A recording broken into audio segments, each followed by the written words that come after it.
This is the BBC News. Hello, I'm Jonathan Izard.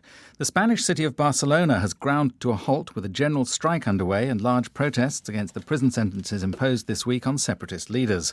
There's a major demonstration outside the city's university with hundreds of thousands of other protesters from across Catalonia due to converge on Barcelona later in the day. Guy Hedgecoe is there. Activists have blocked roads in many parts of Catalonia today, and thousands have been demonstrating on the streets. Some tourist sites, such as the Sagrada Familia Basilica, have been closed for the day due to the disruption. This follows 4 days of unrest, which at times has turned violent as protesters have burned rubbish containers and clashed with riot police.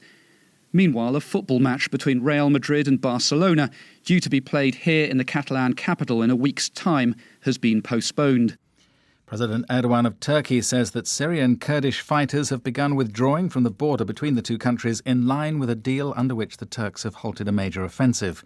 The Kurds are yet to confirm that they're pulling back. They've accused Turkey of breaching the agreement to stop the fighting. The BBC's Barbara Pletasha is on the Syrian-Turkish border. The agreement is for the Turkish militias to withdraw from the contested or conflict zones that the Turks have invaded. And then the Turks will give them a pause to do that, and then they will declare a permanent ceasefire if they don't come back. So the Kurdish militants have said they would honor the ceasefire, but the Turks are in a very strong position here. They have essentially gained control of this territory, wrested it from the Kurds, and the agreement does not say they have to leave it. Even if there is a ceasefire, they have control of a zone on the Syrian side of the border. A human rights group in Malawi says it's documented evidence of rape, sexual harassment and the torture of women by police in a town where an officer was recently killed during opposition protests. The NGO Gender Coordinating Network says the police went into the area to investigate the killing and in numerous homes forced young women to strip naked.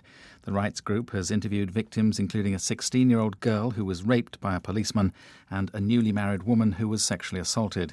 It's called on the Malawian President, Peter Mutharika, to ensure the culprits are punished. 2 female astronauts have made history with the first ever all-women spacewalk. They're floating out of the International Space Station to replace defective equipment. The walk's due to take 5.5 hours. Emily Haller has the details. On the face of it, Christina Cook and Jessica Meir are just setting out to change a faulty battery unit. But this is a significant event for NASA. Since the first spacewalk in 1965, more than 200 astronauts have stepped out into the void. Only 14 of those were women, though, and they've always been accompanied by men. This first all-female spacewalk was originally scheduled for March, but NASA had to scrap it because they didn't have the right-sized spacesuits for women. This is the World News from the BBC. Pakistan has been given until February next year to comply with an internationally agreed action plan to combat terrorism financing or face being blacklisted by a global watchdog. The Paris-based Financial Action Task Force last year placed Pakistan on a grey list of countries with inadequate controls over money laundering and the funding of militant groups. There's growing international concern about the situation in Guinea, where at least 9 people have been killed by police during protests this week.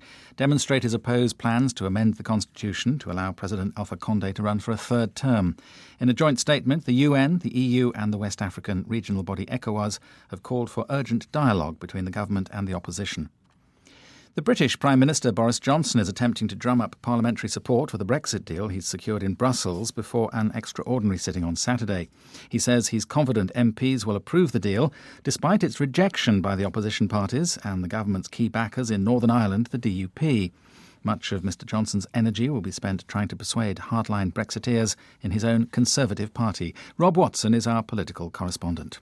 It seems to me that this vote depends on the following formula. Do enough Brexiteers think we're not entirely happy about this deal, we don't like Northern Ireland being treated differently to the UK, but we don't like the idea of sort of further uncertainty and the possibility of another referendum, no Brexit. And it also depends to me on whether enough MPs who think Brexit is a really, truly crazy idea, but nonetheless think that this deal is less worse than a no-deal Brexit or disappointing the 17.4 million people who voted leave. The ashes of a former leader of China who was forced from power during the Tiananmen protests have been laid to rest 14 years after he died. The remains of Zhao Ziyang were buried, along with those of his wife, in a quiet ceremony in Beijing. It follows years of negotiations about what to do with the ashes of a man whom Chinese officials have tried to write out of history.